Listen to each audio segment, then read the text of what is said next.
الحمد لله رب العالمين الرحمن الرحيم مالك يوم الدين ونشهد أن لا إله إلا الله ونشهد أن سيدنا ومولانا محمدا عبده ورسوله أرسله إلى الناس كافة بشيرا ونذيرا. أما بعد فإن خير الحديث كتاب الله وخير الهدي هدي محمد صلى الله عليه وسلم وشر الأمور محدثاتها وكل محدثة بدعة وكل بدعة ضلالة وكل ضلالة في النار. سبحانك لا علم لنا إلا ما علمتنا إنك أنت العليم الحكيم. رب اشرح لي صدري ويسر لي أمري واحلل عقدة من لساني يفقه قولي واحلل عقدة من لساني يفقه قولي. عزیز ساتھیوں، قابل احترام دینی بھائیوں، دین اسلام اس کی بنیاد 4 اصولوں پر ہے اور ان چاروں کو پورا کرنا ہی اللہ تبارک و تعالیٰ کے فرمان ادخلوا فی السلم کافہ کو ثابت کر دینا ہے۔ وہ 4 چیزیں کیا ہیں؟ عقائد ہیں، عبادات ہیں، معاملات ہیں اور اخلاق ہیں۔ کوئی بھی نبی جو اس دنیا میں آیا ہے تو اپنی امت کو ان 4 چیزوں پر ان کی تربیت کرتا رہا ہے۔ عقائد پر بھی جو سب سے بنیادی حیثیت رکھتی تھی اور اس میں توحید کا معاملہ سب سے اہم تھا، اسی کے ساتھ ساتھ عبادات بھی اور معاملات اور اخلاقیات بھی۔ خصوصاً دین اسلام میں اخلاق اور حسن اخلاق کو بڑی اہمیت حاصل ہے۔ امام بخاری رحمہ اللہ اپنی کتاب الادب المفرد میں نبی کریم صلی اللہ علیہ وسلم کا یہ فرمان نقل فرماتے ہیں کہ بعثت لأتمم مکارم الاخلاق، میری بعثت ہی اس لیے ہوئی ہے کہ میں مکارم اخلاق، عمدہ اخلاق، حسن اخلاق کی تکمیل کر دوں۔ گویا یہ کوئی نئی چیز نہیں ہے۔ جس طریقے سے تمام انبیاء اخلاقیات پر لوگوں کو ابھارتے اور دعوت دے رہے ہیں، میرا بھی کام وہی ہے۔ فرق یہ ہے کہ ہم اب گویا کی اس کی انتہا جو ہوتی ہے کہ کہاں تک انسان اخلاقیات کو اپنائے یا حسن اخلاق میں انسان کہاں تک جا سکتا ہے، ہم نے اس کو تکمیل کر دی۔ حسن اخلاق اگر کسی انسان کے اندر پیدا ہو جائے تو وہ اپنے کو ایک فرشتہ صفت انسان بنا لیتا ہے۔ حسن اخلاق اگر کوئی انسان اسے اپنی زندگی کا ایک لازمی حصہ بنا لے تو وہ چلتا ہے تو اس زمین کے اوپر، لیکن گویا کی وہ فضائل میں اور اللہ تبارک و تعالیٰ کے نزدیک مقام و مرتبہ حاصل کرنے میں فرشتوں کا مقابلہ کرتا رہتا ہے۔ حسن اخلاق کے بہت سے باب ہیں، بہت سے دروازے ہیں، اس کی بہت سی صورتیں ہیں اور ان میں بعض صورتوں کو بہت اور زیادہ اہمیت حاصل ہے۔ اگر یہ کہا جائے کہ ان میں سب سے زیادہ اہمیت اگر کسی چیز کو حاصل ہے تو وہ حیا ہے، جسے عربی زبان میں حیا کہا جاتا ہے۔ ہم اپنی زبان میں بھی لفظ حیا بولتے ہیں، لیکن زیادہ لوگ سمجھنے کے لیے اس کے لیے شرم کا لفظ استعمال کرتے ہیں۔ لیکن حیا کے اندر جو جامعیت پائی جا رہی ہے وہ لفظ شرم کے اندر یا کسی دوسرے الفاظ کے اندر وہ جامعیت نہیں پائی جاتی، اس لیے کہ ہمارے یہاں اردو زبان میں عربی کا ایک لفظ خجل ہے، اس کا ترجمہ بھی شرم سے کرتے ہیں، لیکن حیا اور خجل کے اندر بہت بڑا فرق ہے۔ علی کل حال حیا کو اسلام کے اندر اتنی بڑی اہمیت حاصل ہے، صرف اسلام ہی میں نہیں بلکہ انسان کی زندگی میں، کہ حیا ہی کی بنیاد پر انسان لوگوں کے حقوق ادا کرتا ہے۔ حیا ہی ہے تو انسان گناہوں سے اپنے آپ کو بچا لیتا ہے۔ حیا ہی ہے تو انسان لوگوں کی مہمان نوازی کرتا ہے۔ حیا ہی ہے تو انسان لوگوں کے سامنے کسی بھی ایسی چیز کا ارتکاب نہیں کرتا جس کی وجہ سے اس کے اخلاقیات کے اوپر فرق پڑ جائے۔ اسی لیے اللہ کے رسول صلی اللہ علیہ وسلم نے حیا کو جو اہمیت دی ہے، یہاں تک کہ آپ صلی اللہ علیہ وسلم نے ارشاد فرمایا، سنن ابن ماجہ میں حضرت انس بن مالک رضی اللہ تعالیٰ عنہ سے روایت ہے کہ اللہ کے رسول صلی اللہ علیہ وسلم نے ارشاد فرمایا، لِكُلِّ دِينٍ خُلُقًا۔ میں چاہوں گا کہ اس حدیث کے اوپر غور کریں۔ لِكُلِّ دِينٍ خُلُقًا، ہر دین کے اندر، ہر دین عیسوی ہے، دین موسوی ہے، کوئی بھی دین ہے، اس میں کسی نہ کسی خلق کو ایک امتیازی شان حاصل ہوتی ہے جس سے وہ دین اور دین کے ماننے والے پہچانے جاتے ہیں۔ مثال کے طور پر حضرت عیسیٰ علیہ السلام جو شریعت لے کر کے آئے تھے، ان میں لوگوں کے ساتھ نرمی کرنا، لوگوں کے ساتھ مہربانی کرنا، لوگوں کی باتوں کو برداشت کرنا۔ اگر کوئی آپ کو ایک تھپڑ مارے ایک گال کے اوپر تو دوسرا گال بھی اس کے سامنے کر دینا، یہ گویا اس میں ایک امتیازی حیثیت رکھتی تھی۔ تو لِكُلِّ دِينٍ خُلُقًا، البتہ اسلام کا جو دین ہے، ہم جو دین لے کر کے آئے ہیں، اس کی امتیازی شان، وہ خصلت جس سے اس کے ماننے والے پہچانے جائیں، مسلمان پہچانا جائے کہ ہاں یہ مسلمان مرد ہے اور یہ مسلمان عورت ہے، وہ خصلت ہے الحیا کی۔ لِكُلِّ دِينٍ خُلُقًا وَخُلُقُ الْإِسْلَامِ الْحَيَا، ہر دین کی ایک خلق، ایک امتیازی اس میں عادت، امتیازی شان رکھنے والی عادت ہے۔ البتہ دین اسلام کے اندر اخلاقیات میں سے جس کو یہ مقام حاصل ہے وہ کیا چیز ہے؟ حیا ہے۔ حیا کے معنی اگر آپ غور کریں تو آپ کو اس سے اندازہ ہوگا، لفظ حیا بنا ہے ہا اور یا واو سے، جس کے معنی اصل کے ہوتا ہے زندگی کے، جس کے اصل معنی کیا ہے؟ زندگی ہے۔ تو لفظ حیا، اسی لیے آپ بارش کو بھی حیا کہا جاتا ہے، بارش کو بھی حیا۔ کیوں؟ بارش نازل ہوتی ہے تو گویا زمین کو زندگی مل جایا کرتی ہے۔ تو حیا کو حیا اس لیے کہا جاتا ہے کہ اگر کسی کے دل کے اندر حیا ہے، اس لیے کہ اصل حیا کیا ہے؟ یہ دل کے احساس کا نام ہے۔ البتہ ہے کہ چہرے پر اس کا اثر، آنکھ میں اس کا اثر ظاہر ہوتا ہے، لیکن اصل کیا چیز ہے؟ وہ کہاں سے ہے؟ دل سے ہے۔ تو گویا جس دل کے اندر حیا پائی جا رہی ہے اس کا دل زندہ ہے، اور جس میں حیا نہیں ہے اس کا دل مردہ ہے۔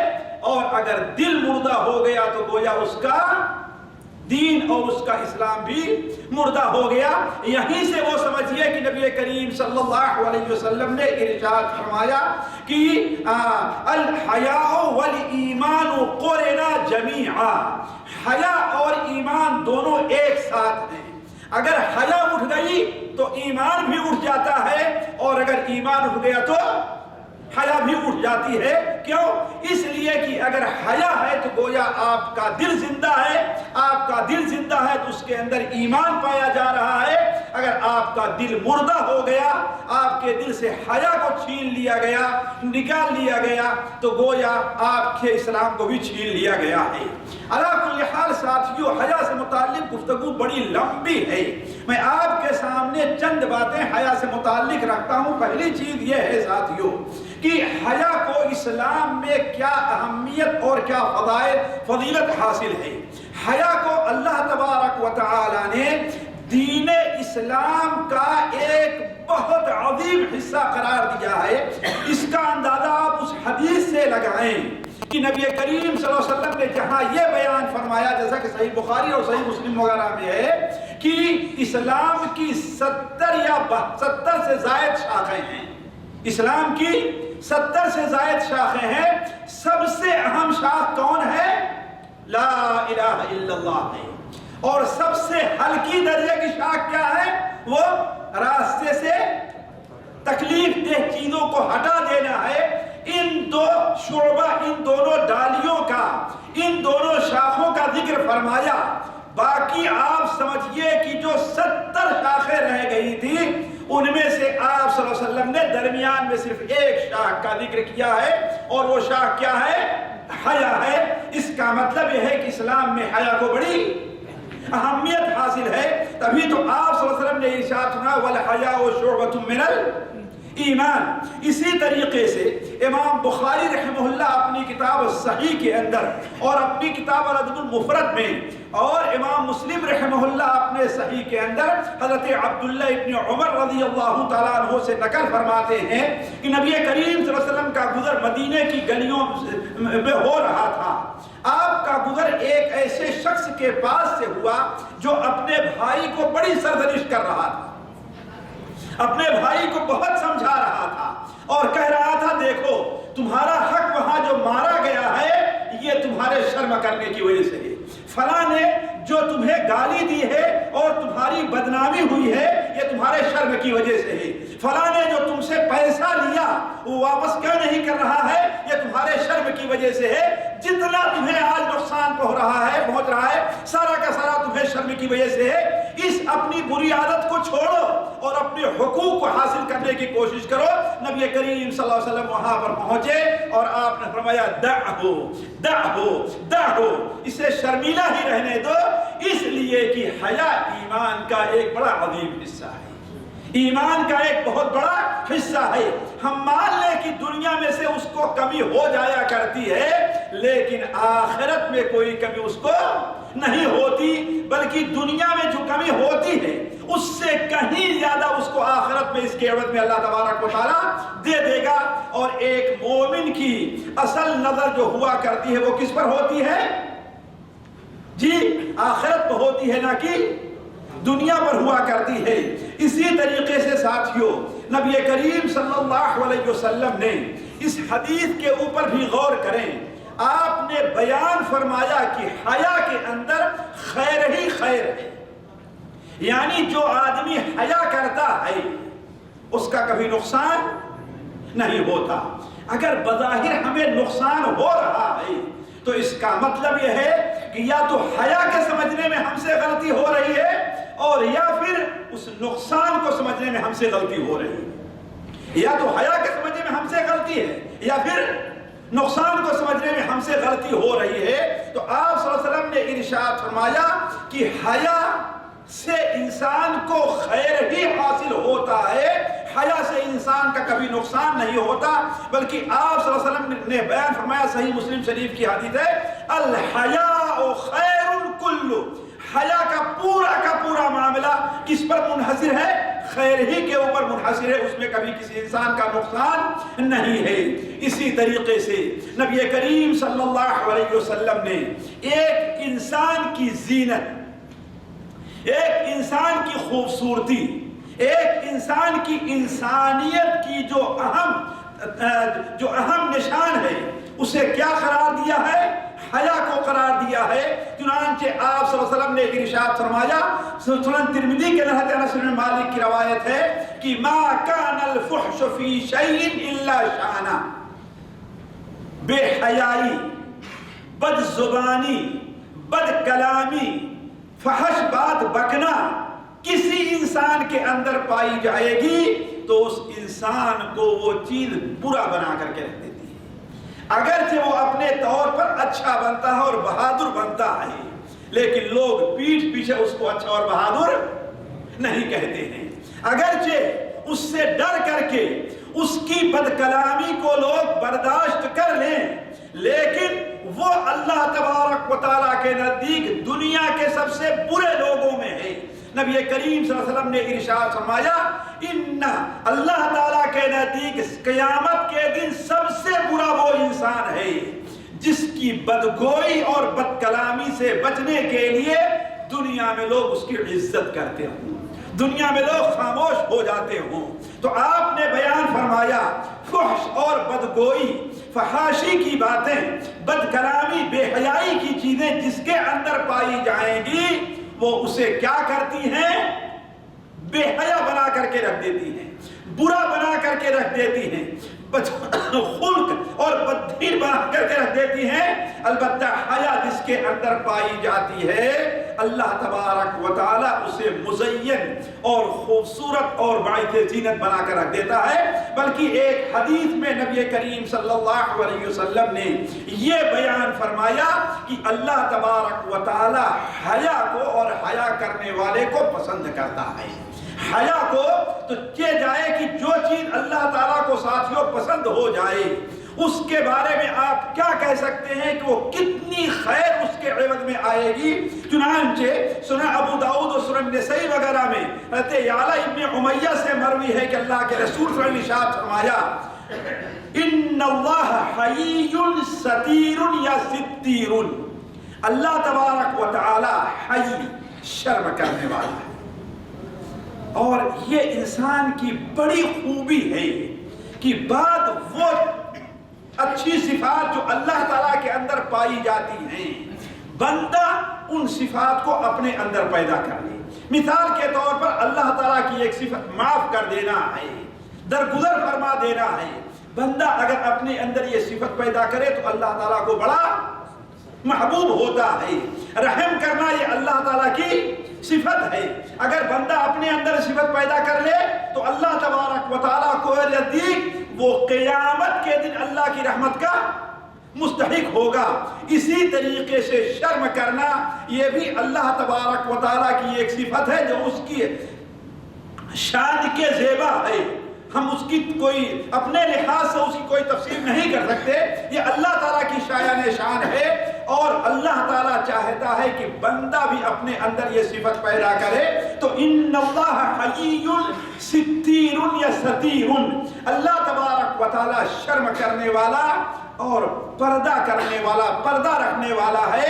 فَإِذَا اغْتَسَلَ أَحَدُكُمْ فَلْيَسْتَتِرْ، لہذا اگر تم میں سے کسی کو ایسی جگہ غسل کرنے کی ضرورت پڑ جائے جہاں پر پردہ نہ ہو، جہاں پر لوگ دیکھ رہے ہوں، تو وہاں پر انسان کو چاہیے کہ پردہ کرنے کی کوشش کرے۔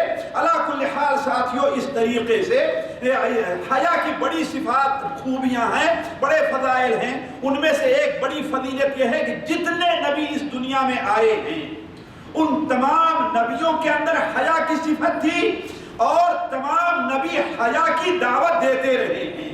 چنانچہ آپ لوگوں نے بار بار وہ سنا ہوگا، وہ لمبی حدیث مستدرک حاکم میں ہے کہ حضرت آدم علیہ السلام نے جب اس درخت کا ایک پھل کھا لیا جس درخت کا پھل کھانے سے اللہ تعالیٰ نے منع فرمایا تھا، تو ان کے اوپر جو لباس تھا وہ لباس گر گیا، وہ برہنہ ہو گئے، بے ستر ہو گئے، چونکہ اللہ تبارک و تعالیٰ نے ان کی فطرت میں حیا رکھی تھی۔ لہذا وہ کیا کیے؟ چاروں طرف بھاگنا شروع کر دیا۔ کوئی پتا ملتا دو پتے کو لیتے اور اسے جوڑ کر کے اپنی شرمگاہ پر رکھنے اسے چھپاتے، یہاں تک کہ بھاگے جا رہے ہیں۔ اور ماشاءاللہ جیسے کھجور کا لمبا درخت ہوتا ہے، حضرت آدم علیہ السلام ایسے ہی تھے، جا رہے تھے کہ جنت کے ایک درخت سے ان کا سر ٹکرایا اور جنت کے درخت نے ان کو پکڑ لیا۔ وہ کہنے لگے اللہ چھوڑ دو مجھ کو، اس لیے کہ میں کہیں چھپنا چاہتا ہوں۔ اس درخت نے کہا میں آپ کو چھوڑنے والا نہیں ہوں۔ اللہ تبارک و تعالیٰ آواز دیتا ہے کہ اے بندے تو مجھ سے بھاگ کر کے کہاں جائے گا؟ حضرت آدم علیہ السلام نے کہا یا ربی الا استحییک، اے رب کیا میں تجھ سے شرم نہ کروں؟ اس حالت میں مجھے اس حالت میں ہوں اور مجھے تجھ سے شرم آ رہی ہے۔ تو عرض کرنے کا مقصد یہ ہے کہ شرم کرنا یہ تمام انبیاء، حضرت آدم علیہ السلام سے لے کر کے نبی کریم سے جتنے انبیاء آئے ہیں ہر ایک کی یہ صفت رہی ہے۔ حضرت موسیٰ علیہ السلام کے بارے میں صحیح بخاری کے اندر ہے، اللہ کے رسول صلی اللہ علیہ وسلم نے ارشاد فرمایا کان رجلا حییا ستیرا، موسیٰ علیہ السلام ایک ایسے شخص تھے جو شرم کرنے والے تھے اور پردے کو پسند کرنے والے تھے. خود نبی کریم صلی اللہ علیہ وسلم کے بارے میں حضرت ابو سعید خدری کی روایت صحیح مسلم وغیرہ میں ہے کہ آپ صلی اللہ علیہ وسلم اشد حیاء من العذراء فی خدرها. جتنا ایک دوشیزہ عورت اپنے پردے کے اندر رہتی ہے جس قدر وہ شرم کرتی ہے، ہمارے نبی صلی اللہ علیہ وسلم کو اس سے کہیں زیادہ شرم آیا کرتی تھی. اسی لیے میں عرض کر رہا تھا کہ اللہ تبارک و تعالیٰ نے تمام دین کے حصے میں حیا رکھی ہے، بلکہ حیا کو اللہ تبارک و تعالیٰ نے وہ فضیلت دی ہے کہ اگر کوئی حیا کرتا ہے تو اللہ تبارک و تعالیٰ نے اسے جنت میں داخل کرنے کا وعدہ کر دیا ہے، اسے جنت میں جانے کی بشارت دی ہے. ایک حدیث میں نبی کریم صلی اللہ علیہ وسلم کا ارشاد ہے جو سنن میں حضرت ابو ہریرہ سے مروی ہے کہ آپ صلی اللہ علیہ وسلم نے ارشاد فرمایا الحیاء من الایمان والایمان فی الجنہ والبذاء من الجفا والجفاء فی النار. الحیاء من الایمان، حیا ایمان کا حصہ ہے اور ایمان بندے کو کہاں لے جائے گا؟ جنت میں لے جائے گا. اور بے حیائی، بدخلقی، بد کلامی یہ گناہ ہے اور گناہ انسان کہاں لے جائے گا؟ جہنم میں لے جائے گا. تو عرض کرنے کا مقصد یہ ہے ساتھیو، حیا کا اسلام میں بڑا اونچا مقام ہے. ایک منٹ رک کر کے ہم یہ سمجھیں کہ آخر حیا ہے کیا چیز؟ حیا کس کو کہتے ہیں ساتھیو؟ دیکھیے، حیا کی تفسیر ہمارے خیال سے آپ لوگوں کے سامنے کرنا یہ ایک مجھے مشکل بنا دینا ہے، اس لیے کہ ہر انسان حیا کو سمجھتا ہے، لیکن اسے اس طریقے سے سمجھیے کہ ہر ایسا کام، ہر ایسی بات، ہر ایسا کام اور ہر ایسی بات جس کی وجہ سے انسان کے دل میں، انسان کی حالت میں خفت محسوس ہو، یہی چیز کیا ہے؟ حیا کرنا ہے. اب مثال کے طور پر آپ کسی کے سامنے کوئی ایسی بات اپنی زبان سے نکالیں کہ وہ سنے تو اس کو کیا ہے؟ تھوڑی سی خفت محسوس. یہی چیز کیا ہے؟ شرم ہے. اور یہ شرم اگر آپ دیکھیں کہ ہمارے یہاں جو شرم سمجھی جاتی ہے، مثال کے طور پر ایک شخص ہے، اس کے ہاں وہ مسجد کے لیے نکل رہا ہے، جماعت کھڑی ہو رہی ہے، اس کے ہاں کوئی پرتکلف مہمان آ گیا تو اب کیا کرتا ہے؟ اسے اکیلے چھوڑ کر کے جانے سے اس کو شرم آتی ہے کہ نہیں؟ لہذا وہ کیا ہے؟ واپس چلا جاتا ہے. لیکن شریعت اس کو شرم نہیں کہتی، اس کو شریعت شرم نہیں کہتی ہے، اس لیے کہ اللہ کے رسول کے نے کیا بیان فرمایا؟ الحیاء کلہ خیر، حیا پورا کا پورا خیر ہے، اور اس میں تمہاری جماعت جا رہی ہے، نماز چھوٹ رہی ہے، خیر وہ ایک کیسے خیر ہے؟ اسی طریقے سے اللہ تعالیٰ محفوظ رکھے. ایک لڑکی ہے، ایک عورت ہے، ایک شخص، دو تین شخص اسے کہیں راستے میں گھیر لیتے ہیں. اب وہ شور نہیں کرتی ہے، کیوں؟ اس لیے اسے شرم آتی ہے کہ اگر ہم نے شور کیا تو بدنام ہو جاؤں گی. کوئی اسے دھمکی دیتا ہے کہ دیکھو میں جو کہہ رہا ہوں وہ کام کرو، وہ کام کرو، ورنہ تمہاری ہم نے یہ فوٹو لی ہے اور تمہیں بدنام کر دوں گا. وہ کیا کرتی ہے؟ اس کی بات کو شرما کر کے، ہے کہ نہیں ہے؟ تو اس کا مطلب شرمانا خیر کہاں رہا؟ شرمانا خیر کہاں رہا؟ نہیں رہا نا. لیکن یہ اصل میں شرمانا نہیں ہے، یہ شرمانا نہیں ہے، بلکہ اگر خود آپ سوچئے تو اس وقت نہ شرمانا اس کے لیے خیر کا سبب بن جائے گا. حضرت یوسف علیہ السلام کا واقعہ لیجئے آپ. آخر گھر کی مالکہ، اور گھر کی مالکہ نہیں جس کے وہ غلام ہیں اور بادشاہ وقت کی بیوی ہے، وہ ان کو ایک کمرے میں گھیر لیتی ہے. اب ظاہر بات ہے باہر نکلنے میں بدنامی ہے نا.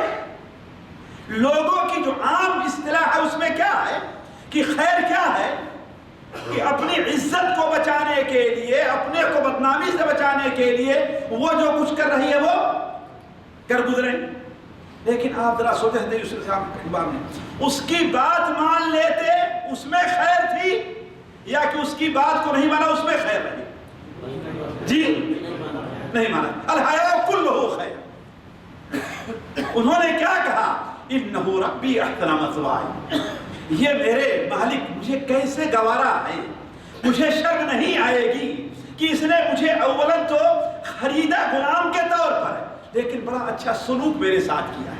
میرے ساتھ غلاموں جیسا سلوک نہیں کیا، میرے ساتھ اپنے بیٹے جیسا سلوک کیا ہے.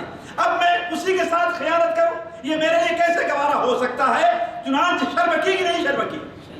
ظاہر لوگوں کی نظر میں تھوڑی دیر کے لیے بدنام ہوئے کہ نہیں بدنام ہوئے، لیکن نتیجہ کیا نکلا؟ جی خیر نکلا. الحیاء کلہ خیر. اسی طریقے سے آپ دیکھیں کہ وہ عورت اگر اسی وقت شور کر دے، وہ نہ مانے ان لوگوں کی بات کو، کیا کریں گے؟ بہت کریں گے، اس کی جان ماریں گے نا، تو یہ اس کے لیے خیر ہوگا؟ خیر نہیں ہوگا. اسے شہادت کی زندگی ملے گی، ہے کہ نہیں؟ اور اگر لوگ بدنام بھی کرے وہاں سے نکل گئی تو ہر عقل مند یہ سوچے گا کہ اتنی جرأت کوئی عورت نہیں کر سکتی ہے نا، وہ تو ویسے ہی شریف زادی لگتی ہے، اس کا مطلب شرارت کن لوگوں کی ہوگی؟ انہی لوگوں کی ہوگی. تو علی کل حال حیا ہمارے یہاں جو سمجھا جاتا ہے جس چیز کو، وہ حیا نہیں ہے، وہ انسان کی اپنی کمزوری اور بزدلی ہے. انسان کی اپنی کمزوری اور بزدلی ہے. اس لیے کہ مجھے بتائیے، آپ ڈیوٹی پر جا رہے ہیں اور آپ کو معلوم ہے کہ سیٹ سخت محاسبہ کرنے والا ہے، کوئی پرتکلف مہمان آ جائے تو اسی وجہ سے آپ ڈیوٹی چھوڑیں گے؟ جی شرمائیں گے نہیں؟ کیوں نہیں شرما رہے؟ تو اللہ کے یہاں آنے میں شرم آ رہی مسجد میں، اور اپنے دنیا کے فائدے کے لیے شرم نہیں آ رہی، اس کا مطلب کیا ہے؟ آپ نے شرم کا صحیح مانا، یہ بزدلی آپ کی، یہ کمزور ایمانی ہے آپ کی. اللہ کل حال کہنے کا مطلب یہ ہے کہ ہمارے یہاں جس چیز کو، بہت سی چیزوں کو یہ سمجھا جاتا ہے کہ ہاں بھائی یہ شرم ہے، وہ شرم نہیں ہے. میں اس کو تفصیل کے ساتھ نہیں رکھ سکتا. میں آپ کے سامنے اب یہ بات رکھتا ہوں کہ آیا ہمیں حیا کرنی ہے، لیکن کن لوگوں سے حیا کرنی ہے؟ کن سے حیا کرنی ہے؟ کن سے حیا کرنی ہے؟ چار. کتنا؟ چار قسم سے، چار جگہوں پر کہیے ہمیں شرم کرنی ہے. سب سے اہم شرم کس سے کرنی ہے؟ وہ اللہ تعالیٰ سے. سب سے اہم شرم ہے. اور اللہ تبارک و تعالیٰ سے شرم کیا کرنی ہے؟ دو الفاظ میں علماء نے اس کی تشریح کی ہے، آپ یہاں سے جانے کے بعد اس کے اوپر غور کر لیں گے. علماء نے کہا جس جگہ حاضری کے لیے اللہ تعالیٰ نے کہا ہے وہاں سے غائب نہ ہو بندہ. جس جگہ حاضری کے لیے، جو کام کرنے کے لیے اللہ نے کہا ہے، بندہ وہاں سے غائب نہ رہے. اس لیے کہ آپ ڈیوٹی پر نہیں آئیں گے تو کفیل کا مقابلہ ہوگا تو آپ کو شرمائی نہیں آئے گی. مدیر سامنے آئے تو شرمائی نہیں شرمائی ہے کہ نہیں؟ تو ہر وہ جگہ جہاں پر حاضری کے لیے اللہ نے آپ کو دعوت دی ہے، واجبی طور پر ہے یا سنت کے طور پر ہے؟ واجبی طور پر ہے یا نفل کے طور پر ہے؟ وہاں پر آپ کا موجود رہنا اور جس چیز سے منع کر دیا ہے، جس جگہ سے منع کر دیا ہے، اس جگہ سے غائب رہنا، یہی اللہ سے شرم کرنا ہے. دو الفاظ ہیں بس. اللہ نے جس جگہ حاضری کا حکم دیا ہے آپ کو، وہاں سے اللہ آپ کو غائب نہ پائے، اور جس جگہ حاضری سے اللہ نے منع کیا ہے وہاں اللہ تعالیٰ آپ کو حاضر، یہی شرم ہے. اب اگر اس کی تفصیل میں جاؤں تو یہ پورا درس اسی پر ہو جائے گا. اگر اللہ یا ذہن بات رہی کبھی تو خالص اللہ تعالیٰ کے سے اللہ تعالیٰ سے شرم کے نام سے آپ کے سامنے وہ تفصیل میں رکھوں گا اگر. لیکن یہی سمجھئے بلکہ ایک حدیث کو ہمیشہ انسان کو اپنے سامنے رکھنا چاہیے، ہمیشہ سامنے رکھنا چاہیے۔ سنن ترمذی میں، مسند احمد میں حضرت عبداللہ بن مسعود رضی اللہ تعالیٰ عنہ سے روایت ہے کہ نبی کریم صلی اللہ علیہ وسلم نے لوگوں کو، صحابہ کو مخاطب کر کے فرمایا، استحیوا من اللہ حق الحیا، اللہ تعالیٰ سے ویسے ہی شرم کرو جیسے اللہ سے شرم کرنے کا حق ہے۔ یہ کس سے فرما رہے ہیں اللہ کے رسول صلی اللہ علیہ وسلم؟ اسے صحابہ سے نہیں بلکہ ہمیں سے اور آپ سے فرما رہے ہیں، پوری امت کو ہے پیغام، استحیوا من اللہ حق الحیا، اللہ تعالیٰ سے ویسے ہی شرم کرو جیسے اللہ سے شرم کرنے کا حق ہے۔ صحابہ نے کہا کلنا نستحیی والحمدللہ، اے اللہ کے رسول صلی اللہ علیہ وسلم ہم اللہ تعالیٰ سے شرم تو کرتے ہیں۔ آپ نے فرمایا وہ شرم جو سمجھ رہے ہو اس کی بات نہیں ہے، لیکن من استحیا من اللہ حق الحیا فلیحفظ الرأس وما وعى وليحفظ البطن وما حوى وليذكر الموت والبلا ومن أراد الآخرة ترك زينة الدنيا فمن فعل ذلك فقد استحيا من الله حق الحياة۔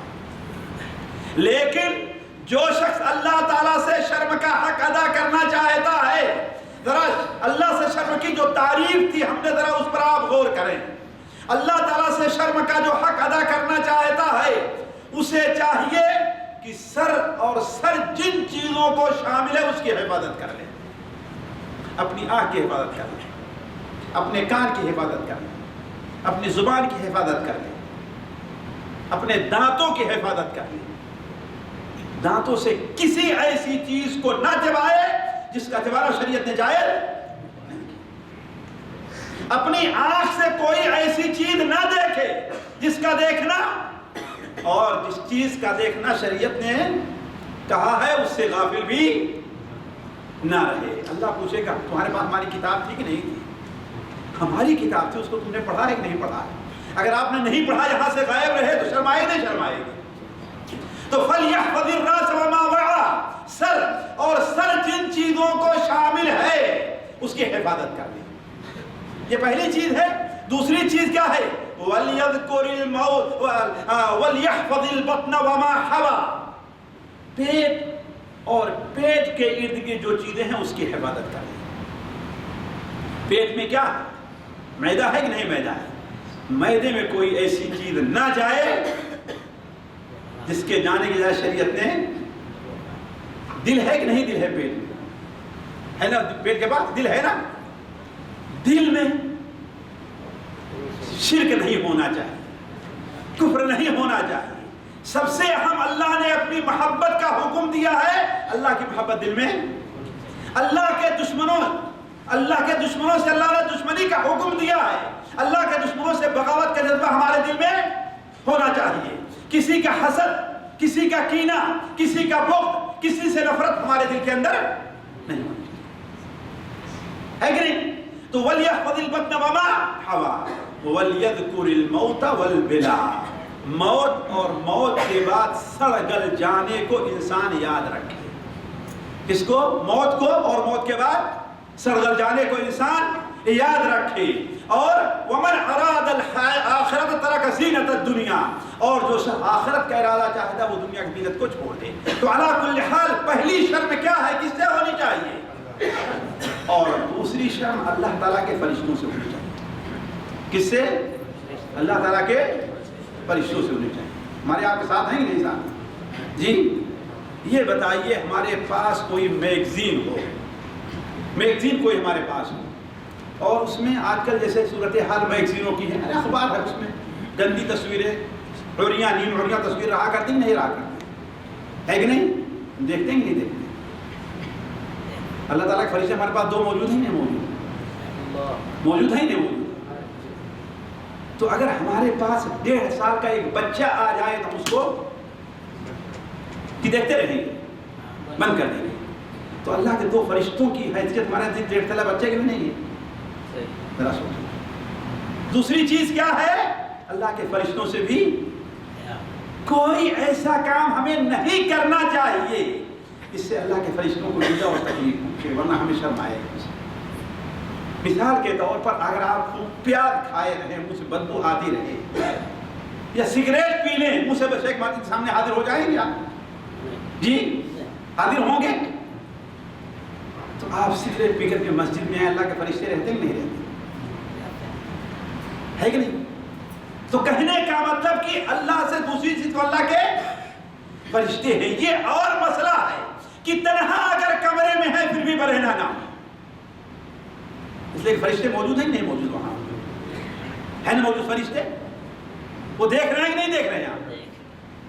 تو کہنے کا مطلب دوسرے وہ ہے کہ اللہ تعالیٰ کے فرشتوں سے شرم کیا جائے.